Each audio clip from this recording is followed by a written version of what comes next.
Hola, soy Top y bienvenidos una vez más a Topsicopedia, donde hablamos de los misterios más misteriosos del mundo mundial. Muertes, desapariciones y uno que otro caso que te dejan pensando qué sucedió con Annie. Antes de comenzar, si les gusta mi contenido, no olviden suscribirse y activar la campanita para que les avise cuando hay un nuevo video en Topsicopedia. Yo subo videos todas las semanas. Aquí están mis compañeros de misterio y miembros del canal de YouTube. ¿Quieres ser uno de ellos? Por favor, apóyame directamente en mi cuenta de Patreon o como miembro de este canal. Eso me ayudaría mucho para mantener mi canal, continuar haciendo estos videos y tú recibirías varios beneficios. Y sin más, hoy hablaremos del extraño caso de Annie Borgerson.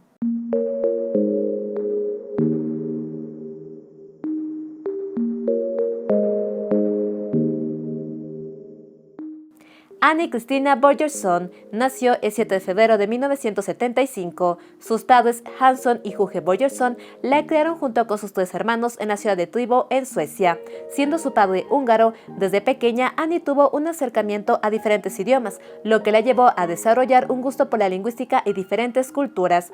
A lo largo de su vida se dedicó a aprender idiomas, llegando a hablar con fluidez sueco, inglés, finlandés, francés y húngaro. Annie también era una apasionada de la música. A corta edad aprendió a cantar y fue parte de una banda llamada Annie and the Wolves, quienes grabaron algunos temas desde 1986, cuando Annie tenía alrededor de 10 años. Con el tiempo, Annie aprendió a tocar el bajo, la banda se separó y Annie continuó colaborando en algunos temas con otros músicos. A Annie le encantaba viajar, conocer otras culturas y aprender sobre el mundo. Desde joven viajó por diferentes países de Europa y tuvo trabajos ocasionales. Annie fue descrita como una chica alegre, extrovertida, le encantaba conversar de diferentes temas y llevaba una vida tranquila. Además le gustaban los deportes. En el 2003, Annie junto con una amiga viajaron a Escocia y ella se enamoró del país. Cuando regresó a su ciudad natal en Suecia, le contó a su familia lo fascinada que estaba con Escocia, específicamente con la ciudad de Edimburgo. Annie quería volver a Escocia, pero no como turista, sino a intentar hacer una vida allí. Es así que en el 2004 decidió que quería mejorar su inglés y se mudó a Edimburgo, donde estudió inglés en el Aspect Language School. Annie arrendó una habitación en Linton Court, un conjunto de departamentos compartidos en donde vivió con dos mujeres. Aunque Annie era una chica sociable, según su familia y mejor amiga, ella no hizo muchos amigos en Edimburgo. En su tiempo libre, Annie iba a partidos de rugby, iba a un club de jugadores, salía a explorar la ciudad y siempre le contaba de sus aventuras a su mejor amiga María, quien se encontraba en Suecia. Cabe recalcar que Annie era una chica muy organizada y escribía todo en su superagenda que llevaba a todos los lugares. Además, allí también escribía frases y juegos de palabras para motivarse y aprender más idiomas. A finales del 2004, Annie terminó su curso de inglés y tuvo que regresar a Suecia, pero ella quería volver a Escocia. Es así que aplicó para trabajar en el Scott Whisky Heritage Center, que traducido sería el Centro del Patrimonio del Whisky Escocés. Este tiene atracciones interactivas, recorridos guiados y diferentes actividades para turistas y visitantes. Annie, con su amplio conocimiento en idiomas, fue la candidata perfecta. En febrero del 2005, ella regresó a Escocia, firmó un contrato para trabajar 6 meses en el lugar y comenzó con una nueva etapa de su vida. Annie trabajó en el lugar hasta octubre del 2005. Sin dinero y trabajo, tuvo que regresar a su país. En Escocia logró acceder a prestaciones por desempleo, consiguió dinero, ahorró y en un mes volvió a Escocia. Ella de nuevo alquiló una habitación en Lincoln Court y comenzó a buscar trabajo. Envió carpeta a diferentes puestos de trabajo en el ambiente hotelero y turístico, pero no tuvo mucha suerte. Mientras Annie conseguía trabajo, ella aprovechó su tiempo haciendo turismo, yendo a partidos de rugby y practicando deportes como natación. Una noche, Annie visitó un club nocturno y conoció a un chico que se presentó como Martin Leslie, un jugador de rugby de Nueva Zelanda que jugaba en Escocia. Annie, siendo aficionada al rugby, sabía de la existencia del chico. Entraron en conversación, bebieron una copa y conversaron hasta tarde. Annie le contó sobre este encuentro a su madre y a su mejor amiga con quienes mantenía mucho contacto. Para noviembre, Annie estaba optimista por encontrar trabajo. Continuó enviando carpeta, pero de repente un día su actitud comenzó a cambiar. Según sus compañeros de piso, Annie empezó a estar deprimida, pasaba tiempo sola y a veces se molestaba por cosas pequeñas. Un día, mientras Annie hablaba por teléfono con uno de sus hermanos, de la nada le preguntó si era posible que alguien rastreara la actividad de la computadora de otra persona. Quería saber si era fácil hackear un computador. Su hermano no supo darle una respuesta y Annie no volvió a preguntar. La última semana de noviembre, Annie se comportó de forma extraña. Ella llamaba a sus padres y hermanos a altas horas de la noche, hora que lamentablemente sus familiares no lograron contestar el teléfono, y cuando quisieron devolver la llamada, Annie no contestaba. Guge, la mamá de Annie, estaba muy preocupada por estas llamadas. Ella intentó contactar con su hija, pero no lo logró. El domingo 27 de noviembre, Annie llamó a su mejor amiga María y hablaron por casi una hora. María cuenta que Annie parecía ansiosa, le preocupaba que alguien estuviera escuchando sus llamadas o que personas desconocidas estuvieran rastreando lo que escribió su computadora. De hecho, la llamada a María no la realizó desde su conjunto de departamentos. No se ha podido determinar desde dónde fue realizada la llamada, pero se cree que pudo haber sido desde un teléfono público.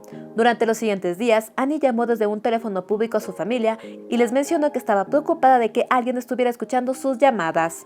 En medio de este extraño contexto de Annie, ella vivió una situación muy particular. El miércoles 30 de noviembre del 2005, Annie se encontraba en el complejo donde nadaba cuando por casualidad se encontró con Martin Leslie, el jugador de rugby que había conocido. El hombre se acercó rápidamente a ella y le dijo que la había venido a visitar. Annie estuvo sorprendida y extrañada, ya que no recordaba haberle mencionado a este hombre que ella nadaba en este lugar, pero creyó que quizás entre copas se lo había dicho. Al día siguiente, Annie fue a una feria de trabajo y no alcanzó a contestar una llamada de María. Por la noche, ella fue a un club y de nuevo se encontró con Martin. Encontrarse una vez con una persona por coincidencia es algo medio común, pero 2 veces seguidas no lo es tanto. Annie estaba asustada con este encuentro. Martin le ofreció una copa que tenía, pero Annie no la bebió y comenzó a desconfiar de él. Ella no tardó en dejar el lugar y de inmediato le contó a sus familiares esto. Ella les dijo que temía que este hombre fuera un acosador o criminal sexual. Annie también le comentó esto a su amiga María y a otro amigo a través de un correo electrónico. El 1 de diciembre, Annie pagó por adelantado el alquiler de su departamento. Luego visitó su antiguo trabajo, el Centro de Patrimonio de Whisky, donde charló con Kat Dalmon, una ex compañera de trabajo. Según Kat, Annie estaba alegre, le conversó sus planes y nada parecía fuera de lugar. Mientras conversaban, Annie recibió una llamada de su madre. Guge le preguntó si estaba bien. Ella estaba muy preocupada por su hija, pero Annie le dijo que no podía hablar en ese momento porque estaba con Kat. Annie le dijo: «Tú tienes que respetar esto, yo tengo que cuidarme sola». Luego Guge le preguntó si podía llamarla más tarde. Annie le dijo que ya vería si podía y se despidieron. Esa fue la última vez que Guge habló con su hija. Justo para esos días, la casa de los padres de Annie estaba siendo renovada, así que la familia se distrajo en un montón de actividades y no volvieron a llamar a Annie. Al día siguiente, el 2 de diciembre, Annie llamó a su peluquera en Suecia y agendó una cita para el lunes 5 de diciembre, lo que sugiere que Annie estaba planeando regresar a casa. Ese día, entre las 6 a las 8 de la tarde, un amigo de Annie asegura que la llamó. Conversaron por un rato y Annie le dijo que se iría a una fiesta. No se ha podido comprobar que Annie asistiera a una fiesta esa noche y tampoco se ha podido corroborar la llamada del amigo, pero de eso hablaremos más adelante. Ahora, con todo el contexto del extraño comportamiento de Annie, pasemos a los extraños hechos de este caso.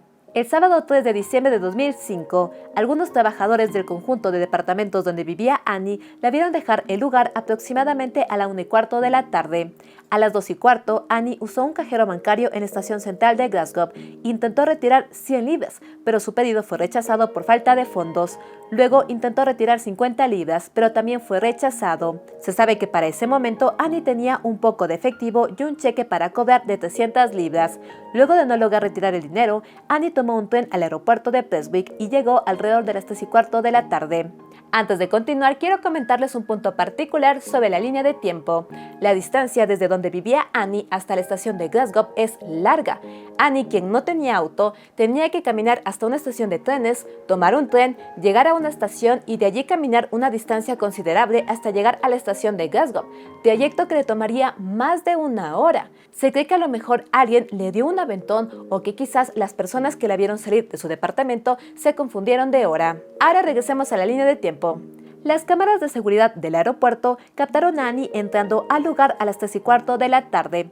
Después de 55 segundos, Annie salió al estacionamiento por otra salida. Después de 3 minutos en el estacionamiento, Annie volvió a entrar al aeropuerto. Salió por la puerta que entró y no volvió a ingresar. Este fue el último avistamiento confirmado de Annie. A la mañana siguiente, alrededor de las 8:30 de la mañana, un paseador de perros llamado David caminaba por la playa de Prestwick cuando descubrió en la orilla el cuerpo de una mujer sin vida. David de inmediato llamó a las autoridades. La policía llegó en 10 minutos, tomaron sus datos y cerraron la escena. Annie fue encontrada boca arriba a 150 metros de la bahía, que es plana y poco profunda. De hecho, al lugar donde Annie fue encontrada, casi nunca llegaba el agua. Al lado de su cuerpo se encontró su chaqueta verde y su mochila. Dentro de su mochila se encontró su pasaporte y 2 libros que Annie había pedido prestados de una biblioteca en Suecia. En menos de 2 horas su cuerpo fue llevado a la morgue. Dato curioso, ya que una investigación forense toma más tiempo. Mientras las autoridades analizaban la escena del crimen, un hombre se acercó a ellos. Él les contó que el día anterior se encontraba caminando con un amigo por la zona más o menos a las 4:30 de la tarde cuando vieron a una persona caminando por la orilla del mar. Mirando al mar, tenía una aura depresiva, nostálgica y parecía que quería quitarse la vida. El testigo no pudo decir con certeza si era un hombre o una mujer. Por otro lado, las autoridades de Escocia se pusieron en contacto con las autoridades de Suecia y por la tarde la policía visitó la casa de la familia de Annie y les informaron de esta horrible noticia. Gugge no podía creer que su hija, quien estaba tan llena de vida, estuviera muerta. Sin embargo, ella recordó el extraño comportamiento de su hija y no tenía dudas, su hija había sido asesinada. Mientras la familia procesaba la noticia, el cuerpo de Annie ya se encontraba en la morgue, pero ese día no se realizó ninguna autopsia. Al día siguiente, Gugge se contactó con las autoridades escocesas, preguntó sobre el caso y le dijeron que la muerte de Annie se consideraba un suicidio. La familia de Annie estuvo en total desacuerdo y de inmediato viajaron a Edimburgo. El 5 de diciembre, la policía escocesa envió un escrito a la policía sueca, afirmando que sospechaban que la causa de muerte había sido un suicidio, y recién entre el 6 y 7 de diciembre se realizó la autopsia. Esta determinó que había material espumoso en las vías respiratorias de Annie y agua en sus pulmones. Tenía una herida en la cara que se estableció fue el resultado de haberse golpeado con algo por haber estado tanto tiempo en el agua. No se encontraron lesiones significativas ni evidencia de trauma. Se tomaron fotografías, muestras para enviar a toxicología y se determinó que su causa de muerte fue ahogamiento. Repasando los movimientos y actividades de Annie, su familia y amigos llegaron a la conclusión de que antes de morir Annie tenía planeado volver a Suecia. Por un lado, como ya mencioné antes, ella había agendado una cita con su peluquera en Suecia para el 5 de diciembre. También había empacado objetos personales como su cepillo de dientes, maquillaje, ropa, y algo particular que ya mencioné antes es que en su mochila se encontraron 2 libros de una biblioteca de Suecia que estaban listos para ser devueltos. Por último, Annie había ido al aeropuerto de Prestwick, aeropuerto que siempre usaba cuando volvía a casa. Todo esto ha llevado a la conclusión de que, en efecto, Annie planeaba regresar a casa para pasar las festividades. Ese día había un vuelo a las 6:30 a la ciudad de Gotemburgo en Suecia y otro a la mañana siguiente, pero curiosamente Annie nunca compró ningún boleto. Por otro lado, la familia de Annie llegó a Edimburgo. Para ellos no tenía sentido que Annie se hubiera quitado la vida. Ella estaba viviendo la mejor etapa de su vida, llevaba una vida tranquila y no había mostrado signos de depresión o algo de ese estilo. La familia habló con las autoridades y varias cosas le llamaron la atención. Por un lado, objetos personales de Annie como su cepillo de dientes, maquillaje, ropa y demás no fueron encontrados en ningún lugar. Otro dato extraño es que la agenda que Annie llevaba a todos los lugares y anotaba todo en esta no fue encontrada en su mochila y en ningún lugar. Además, la familia estaba segura que en las imágenes de las cámaras de seguridad del aeropuerto se veía que Annie estaba usando un jersey de lana rojo y blanco que había comprado en Suecia debajo de su chaqueta verde, pero las autoridades no encontraron este jersey en el cuerpo de Annie. Ellos dijeron que solo estaba usando una camiseta roja y jeans. La familia también cuestionó algunos datos. Por ejemplo, la distancia entre el aeropuerto hasta el lugar donde fue encontrado el cuerpo de Annie es considerable. Los investigadores, después de revisar varias cámaras de seguridad de la zona, ubicaron a Annie caminando a las 4:05 de la tarde por una calle en Station Road con dirección a la playa de Prestwick. La distancia de allí hasta el lugar donde fue encontrado el cuerpo de Annie caminando es de entre 20 a 30 minutos, tiempo que concordaba con el avistamiento del testigo que dijo que vio a una persona deprimida caminando por la orilla. Sin embargo, la familia de Annie pasó horas revisando el material de las cámaras de seguridad. Este estaba en mala calidad y para ellos la persona que los investigadores decían era Annie caminando a las 4:05 de la tarde bien podía ser un hombre o una mujer, pero no era Annie. Otro dato cuestionado es la herida en el rostro de Annie, que se dijo se hizo al golpearse con algo mientras estaba en el agua. Pero recordemos que su cuerpo fue encontrado boca arriba, en una zona para nada profunda, donde casi ni llegaba el agua. Dato peculiar. El 15 de diciembre de 2005, las autoridades recibieron los resultados de toxicología del cuerpo de Annie. Curiosamente, estos mostraron que en su sangre había alcohol, no una cantidad grande, pero tampoco tan pequeña. Annie muy pocas veces tomaba alcohol, por no decir casi nunca, y que esto hubiera permanecido en su sangre tanto tiempo es algo que llamó la atención. Estuve investigando en la red y al parecer el alcohol dura entre 20 a 24 horas en la sangre, lo que quiere decir que en algún momento definitivamente Annie tuvo que tomar alcohol. En las cámaras de seguridad nunca se vio que ella tomara alguna bebida. Quizás ella lo tomó en esta fiesta que no se ha podido confirmar si asistió o no el día anterior. En la corta investigación que realizaron las autoridades, interrogaron a las dos compañeras de piso de Annie. La una dijo que tenía la impresión de que Annie estaba deprimida, ya que no conseguía trabajo y se sentía sola en el país. La otra compañera describió a Annie como prepotente e intensa. De hecho, algunas fuentes mencionan que esta compañera tuvo que mudarse del departamento porque no soportaba a Annie. Un trabajador de donde vivía Annie aseguró que le escuchó hablando sobre una decisión que cambiaría su vida 3 días antes de su muerte. Con estos testimonios, más el comportamiento errático de Annie en el aeropuerto, llevaron a la policía a creer que Annie estaba sufriendo de algún problema de salud o algún problema mental que había ocultado a su familia. Con esta corta investigación, se determinó que la muerte de Annie había sido un suicidio y su cuerpo fue repatriado a Suecia. Sin embargo, la funeraria que recibió el cuerpo de Annie dio aviso a la familia de varias cosas extrañas. Gunda Nerberg, la encargada de revisar el cuerpo, notó de inmediato marcas de dedos alrededor del cuello y grandes hematomas en el cuerpo como si alguien la hubiera golpeado. Creo que la familia estaba en estado de shock. Ella no pudo haberse causado todos esos moretones ella misma. Comentario de Gunn. Además, el cabello de Annie había sido cortado de manera brusca hasta casi dejarla sin cabello. Con estas dudas, la familia de Annie se contactó con las autoridades escocesas y preguntaron sobre el cabello y los golpes. La familia se sorprendió al saber que en el informe de la autopsia se mencionaba que Annie tenía el cabello largo y nadie pudo dar una explicación sobre este corte de cabello. Además, les dijeron que los hematomas eran normales, que estos se producían después de haber estado tanto tiempo en el agua y por el transporte del cuerpo. La familia, dudando totalmente de esta investigación, pidieron que se realice una segunda autopsia en Suecia. Esta encontró una lesión en la sien derecha y también un hematoma detrás de la oreja derecha. En su brazo derecho habían 2 extraños moretones de forma cuadrada y en su brazo izquierdo múltiples rasguños. También había un gran hematoma en la parte posterior de la cabeza que se determinó fue producto de la acumulación de sangre por estar tanto tiempo boca arriba.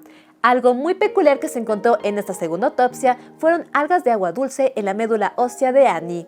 Se analizó la alga y se sugirió que lo más probable es que Annie se hubiera ahogado en otro lugar con agua dulce y luego su cuerpo fue arrojado a la playa. Sin embargo, las autoridades escocesas difirieron. Ellas dijeron que la alga pudo haber entrado al cuerpo a través del agua potable y hay quienes creen que pudo haber sido mientras estaba nadando, actividad que Annie practicaba constantemente en un complejo de piscinas, pero no se ha podido confirmar o descartar si eso es posible.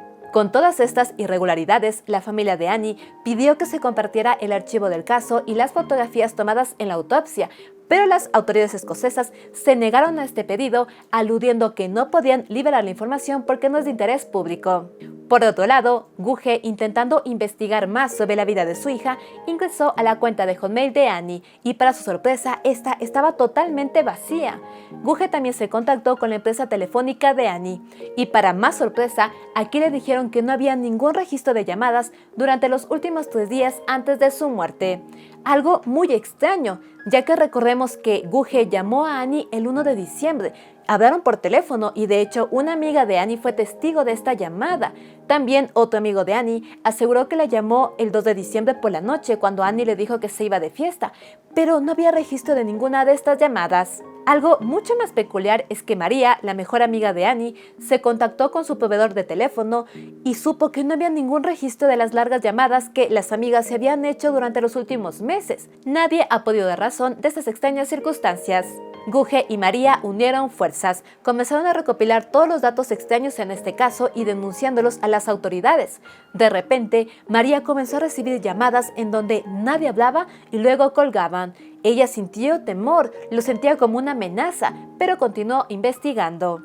Por otro lado, la familia de Annie intentó contactar a Martin Leslie, el jugador de rugby que Annie había conocido y quien tuvo una actitud extraña, pero para su sorpresa, el jugador se encontraba asentado desde hace 2 años en Nueva Zelanda.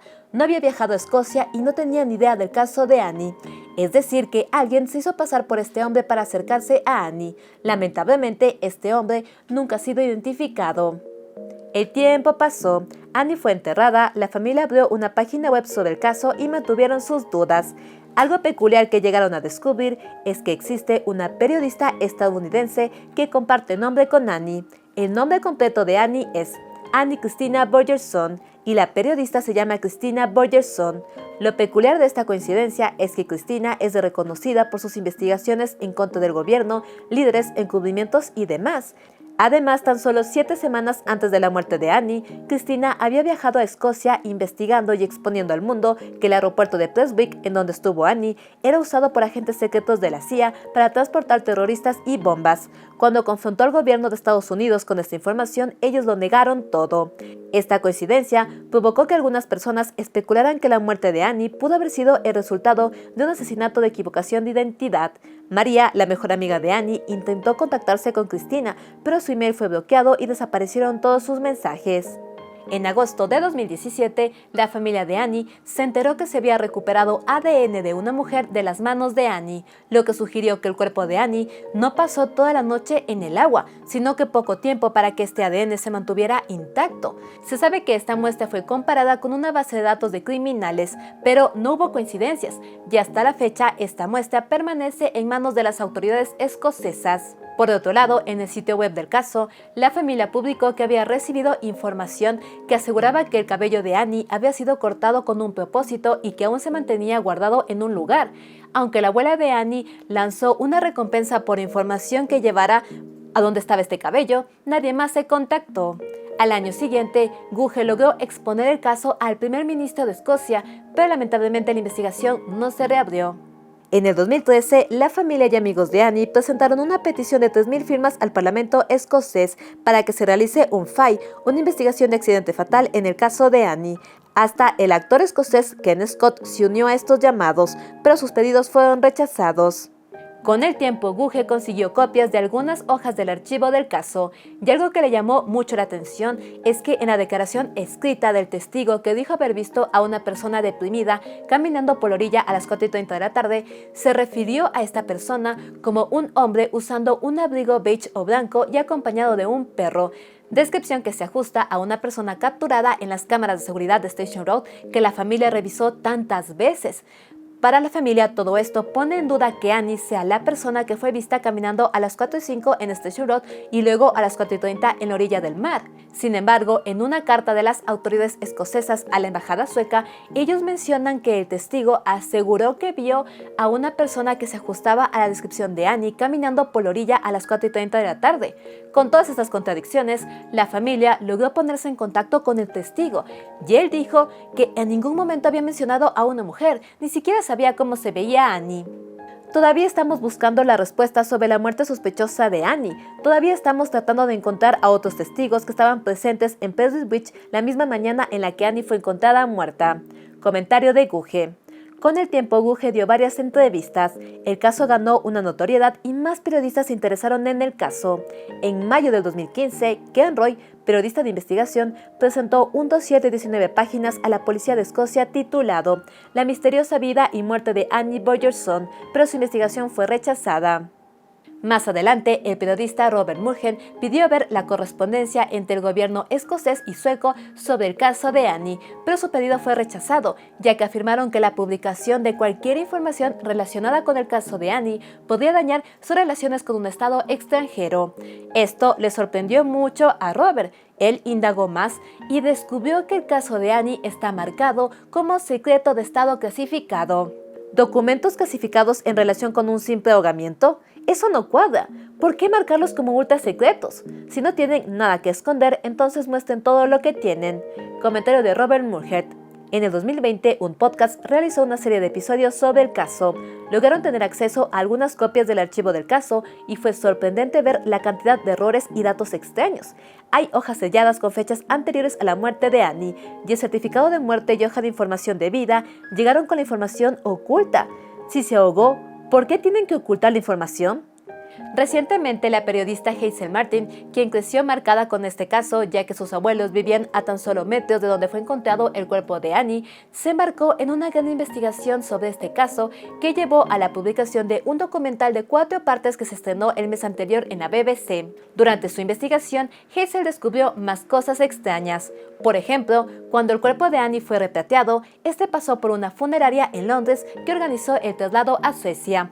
Y esta funeraria envió una carta a las autoridades escocesas mencionando la presencia de hematomas y una condición deplorable del cuerpo que no se había mencionado en la autopsia. No recibieron ninguna respuesta y la familia de Annie no fue notificada sobre esta situación.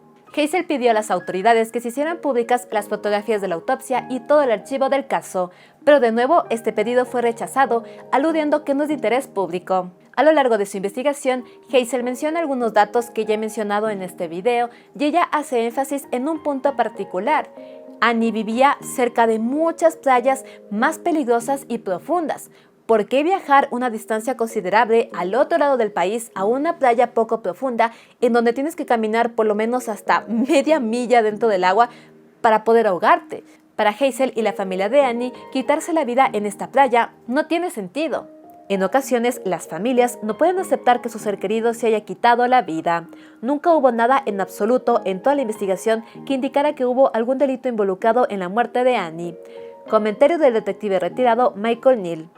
Por último, se ha especulado mucho en este caso. Hay quienes creen que Annie pudo haber ayudado a alguna mujer que estaba en peligro, de esta forma llegó el ADN a sus manos y a la final fue víctima de lo que sea que haya estado sucediendo. Hay otros que creen que el hombre que se hizo pasar por Martin Leslie la estaba acosando y la terminó matando por razones que se desconocen. Otros especulan que cuando Annie salió al estacionamiento del aeropuerto se encontró con una persona. Las cosas no salieron bien con esta persona, tuvieron una discusión y ella se fue molesta del lugar. Además, recordemos que se cree que alguien le dio un aventón desde su complejo de departamentos a la estación de Glasgow, ya que este recorrido tomaba más de 1 hora y ella llegó en menos de 1 hora. Quizás ella fue al aeropuerto con alguna persona, la estaba esperando en el estacionamiento, pero bueno, pueden haber pasado muchas cosas en este tiempo que no podemos ver en las cámaras de seguridad. También hay quienes creen que en efecto Annie fue confundida con la periodista estadounidense. Aunque existen algunas diferencias físicas entre ambas, las dos tienen cabello largo rubio.